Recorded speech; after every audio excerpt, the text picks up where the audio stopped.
Let's see. What are we talking about today? So today we're talking about Nemesis Rogues Gallery number 3, written by Mark Millar and art is by Valerio Giordano. Mentally practice that one. Uh, yeah, so we're following Nemesis and his sidekick Pedro, right? As they continue their mission to steal wealth by posing as millionaires. And we see a hijack of a plane with cool gadgets and stuff. We don't really see where that goes, but they get some cool gadgets. Then they go to a billionaires environmentalist summit, and some insane hijinks ensue there. And then we see Nemesis has some rivals for the Nemesis identity, which gets insane as well. We're gonna address that, and we see the heroes don't just inspire you just as much as Nemesis himself does, which is to say, not at all. So What's the point of all this? I'm just, I really am just, I'm through the looking glass on this. Why bother dressing this up in superheroes at this point? From a narrative perspective and even just a visual perspective, because once you just have them dressing up in tights for no reason, but they're just still kind of dressed up in tactical gear, like why are we here? It's like, why is Nemesis wearing tights? Why is Rookie wearing tights? Why are the heroes supposedly being heroes, but they're just dressed like in spec ops gear, but they have like superhero weapons and superhero gear from like superheroes, and it's just like, I don't even know what I'm doing anymore with this. Like, it's just, don't you think it believes in itself, right? That's the weird thing is does it? Our story here, I think it does. It doesn't feel like it's phoning it in. It actually thinks it's cool. Very self-confident. Yes, very. But why? Why is it confident? That's the thing I never understand. Why are these stories as confident as they are?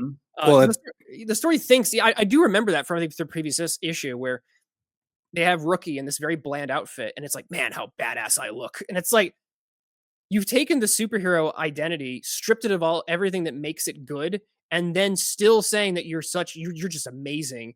I don't know. It's almost like the comic is trying to tell itself. It's just trying to psych itself up in spite of reality. Because because if you have to tell yourself in your own story that your story is amazing, or you know what I mean, like from a metafictive angle, I think he thinks the lady doth protest too much. Is that the superhero aspect, though? The larger than life, standing tall, the grandeur of superheroism, Superman inverted into something totally negative in this space. It's leaning in and doubling down.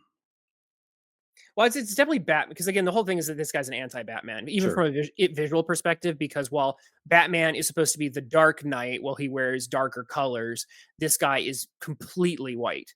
He's a blank, in a way. So they're trying to, like, say, completely invert, even from a visual aesthetic, what Batman is. Mm-hmm.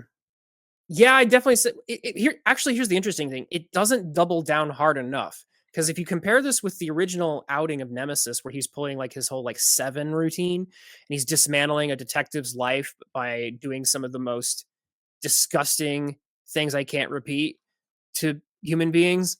And this one, it's like, it's almost a sanitized version of it. It's really weird how Nemesis is actually acting less of the monster he's acted before in previous iterations of this character. If anything, it's lost its edge. It's really bizarre. Wow. That's the issue I kind of have with this story thus far. It's probably, I'm a fan of Mark Millar's work, and I've read a lot, but this is probably the weakest offering I've ever come across. There's no narrative and no plot from what I can tell. There's a sequence of things that just happen that don't seem to have any real series of events. Yeah. Like, it opens and it sets up these characters that are standing on a deck talking about Nemesis as if there's some foreboding there, and then nothing happens with them with the rest of the story. And I have no idea who those characters are. And that kind of is indicative of a lot of the series, where things are just popping in and immediately jumping out at the story's pacing convenience. So at the end, it wraps up with some rich guy who's actually doing a crime.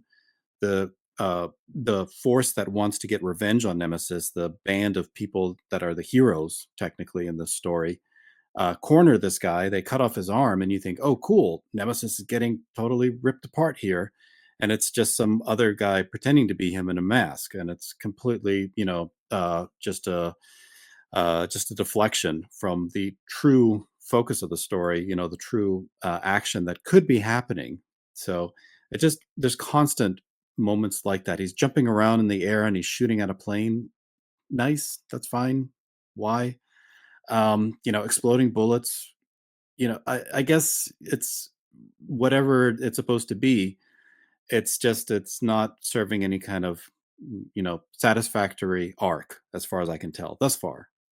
Let's take a brief pause to hear from the awesome creators joining us today and find out what cool projects they're currently working on.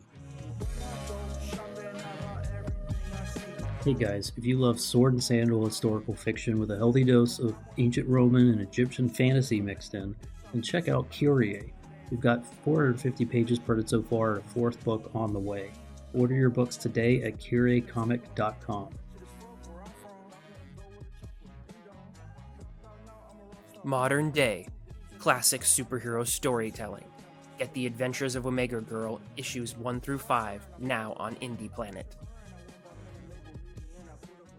Thank you to our awesome creators, and now back to the video. Yeah, and Twitless I think he pointed this out in the first issue, or was it the second? But we kind of discussed, can you do this with Nemesis and have it be balanced with the protagonists, with the guys who are learning how to basically turning themselves into superheroes in a world where superheroes don't effectively have been ousted and don't really exist anymore. And can you root for them all the harder as a result, as they kind of bootstrap themselves into an effective opposition force against this Nemesis character that clearly has everything constantly figured out and, is virtually unstoppable. Uh, and it's wild to me that Mark Millar would have them fail in such a hilariously and deflating and humiliating way at the end of this issue by just chopping off a random guy's arm and then just saying, "What are we gonna do?" And now you end on that. That's so deflating that now we don't even have a a a, a hero force that we really want to root for. Which is and I thought that was the whole point of this, was that you'd show just just such an indulgent view of just these dirtbag villains, that it would actually be kind of refreshing to see people with principles and with making the right decisions and sacrificing for greater good type stuff as they kind of emerge with their heroic aptitude. That would be like a palate cleanser to what we're reading with in 9 out of 10 pages with these. And that never I don't think it I don't know, just cutting off one guy, it was so delicate that you could ruin this whole run, I think, by just chopping off a random guy's arm and then having no clue about what you're gonna do with that. Well, it's intended to be nihilistic. That's for certain. It doesn't Yeah. surprise me that the heroes are deflated there, and you're supposed to revel in the villainy of the bad guys. But I just don't see it going anywhere. Is the issue that I have. I don't understand why they had to spend so much time at that uh, the art auction with the wealthy elite and the commentary there, like the exposition that was happening.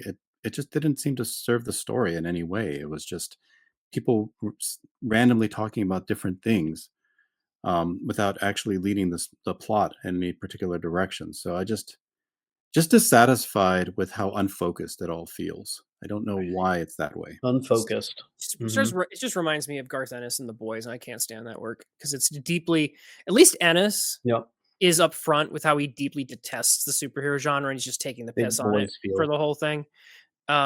Miller seems to ostensibly like the genre, but then I don't know, consciously, subconsciously is just undermining it the whole way through. It's a very Manichaean way of setting it up, where it's like the forces of good are even it's even more than Manichaean, I think, because there's in that at least there's sort of like evil and good are like equal essentially, and in here it's the forces of evil that reign. It's the total inversion of the typical superhero genre, because the superhero genre has at its core the idea that good has always got an edge. It's really the one that's in charge, and that's why you can read it as a feel good genre, because at the end of the day good is really going to win, because the universe is more good than it is bad. Wait a minute, And you're telling us that the genre isn't just about capes and spandex? You're telling me that there's principles behind the genre?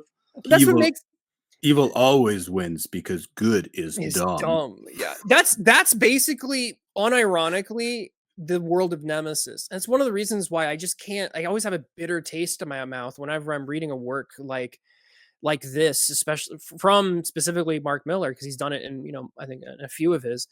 And it's just, what am I supposed to get out of this? The good guys attempt to get revenge on a guy who we're set up to hate. We're set up to hate Nemesis because he's an awful, vile, disgusting murderer, and a rapist, by the way. Um, Basically, and so he's this horrible monster. What else do we want him to? We're supposed to want him to get his arm cut off, and so you get that one moment where you go, yeah, finally he's getting his just desserts after being, all powerful through so much of these stories. And oh, want they undercut it. It's not actually Nemesis. It's the heroes being incompetent and stupid. And then here comes real Nemesis to save the day. No, he's here to ruin it further. I don't So I just I don't mind cheering for the hero villain. Like I liked Lobo and what Keith Giffen did with Yeah, that character and needs to the do that. Yeah. exactly. And the heroes were always, dorks in all of those stories. And Lobo would just go around kicking everybody's butt, and you liked him being an evil bastich. So I just, I dig that archetype. That's totally fine. It's Mhm. just do something with it. You know, ma- make it meaningful and worthwhile to spend time with this character, other than just to revel in his presence, and his badassery. It's a lot of flash, not necessarily substantive.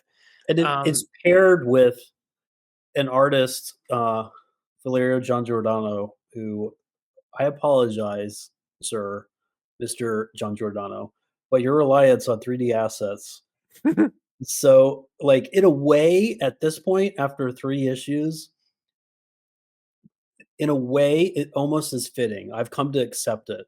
I've come to accept my fate, our fate here, because it's almost like it's dirtbag art for a dirtbag story, you know? Like, if he actually loved drawing and he was indulging artistically, like, from his imagination with all this stuff with, prostitutes and drugs and, uh, you know, like bullets that are also bombs and blowing up stuff. Like there'd be a way to explore that where we wouldn't be rooting for the characters, or you'd be like, "Well, this is beautifully done." So, that could be an interesting pairing. Maybe it's but that would have created, I think, more tension than I think this provides. This just feels like it's phoning it in so robustly, like, so proudly, pridefully, that I actually at this point, I'm kind of, like, okay with it. I'm like, "Yeah, like, phone it in harder." Like, that's you know what I mean? Like, I mean, just I would doesn't feel. argue that Miller has demonstrated that. I think I've mentioned this. We talked about this before. That these books they're essentially just they're pitches for Netflix shows. Yeah. They're meant to be easily digestible so that you can hand it to a CEO. He can flip through it and very quickly read it and go, "Oh yeah, yeah, yeah. I can see how cheap we can make this, and how much we can make this into a streaming service show on HBO Max or whatever the heck he can pitch it on."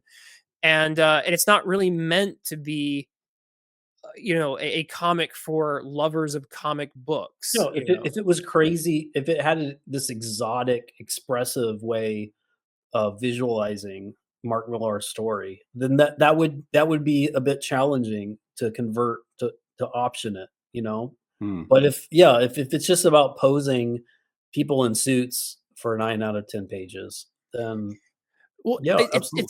it's something that that I think again we've talked about before in some other circles, but we sometimes forget as comic book readers that comics literacy is difficult.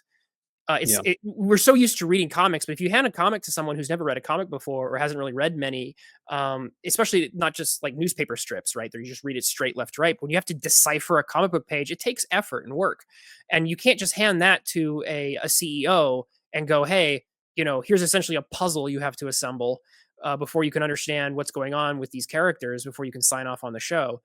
So to have the story be so simplistic and easily decipherable from 3D assets, I think actually helps what I think these books are meant to do, which Hmm. is to make you go, "Oh man, I could totally see this being a movie," even for the people who are reading it. I think that's part of the intention and I think Miller is good at this. I'm not even trying to Absolutely. I like don't Miller know. he's Is made a anyone better business. than him at Yeah, he's optioning stuff? It's Yeah. it's an easy theory of this is just flashy storyboarding for a film, but I think they look for a little more substance. I think they are still looking for, where are the emotional highs and lows?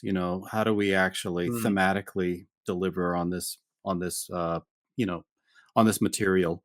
If it was all just visuals and appearances, yeah, I mean, Zack Snyder is probably the only one who's going to option it. Everybody else will probably pass. So mm. I'm not 100% convinced. I don't know why he's choosing to take this very simplistic route. Maybe he feels obligated to tell this story, or maybe he just wanted a vehicle to introduce a sidekick. But there has to have been a better way. If he was inverting Robin, he could have given him the inverted origin of the trapeze family dying. Like whatever the dark verse, representation should have been here, that could have been the character instead of what we got, which was he was in a jail cell essentially, and he broke him out of prison, and then they go on crime sprees together and hobnob with the elites as they bang whores, in the back room, planning to steal jewelry. So it's yeah, I Yeah, wanted a Dark mother-daughter Robin. yeah, combos, like, it's just awful. Like, yeah. everyone's as much of a dirtbag and as greasy as they are. If you don't Except like, that's except what's interesting. Yeah. They except just meet for their peers constantly in this If dirtbag. they were like, torturing good people, maybe that would be interesting. It would be. Yeah, they go to I like a felt like there were religion. any victims in the story. so Exactly. the thing is though is there are a few victims, but they tend to be just innocent bystanders who are trying to get the heroes, the revenge squad, right? Because it starts off with a nurse who's like, "I've only been kind to you. I've just been like, I'm just a guy doing his job, and you like blinded me for life."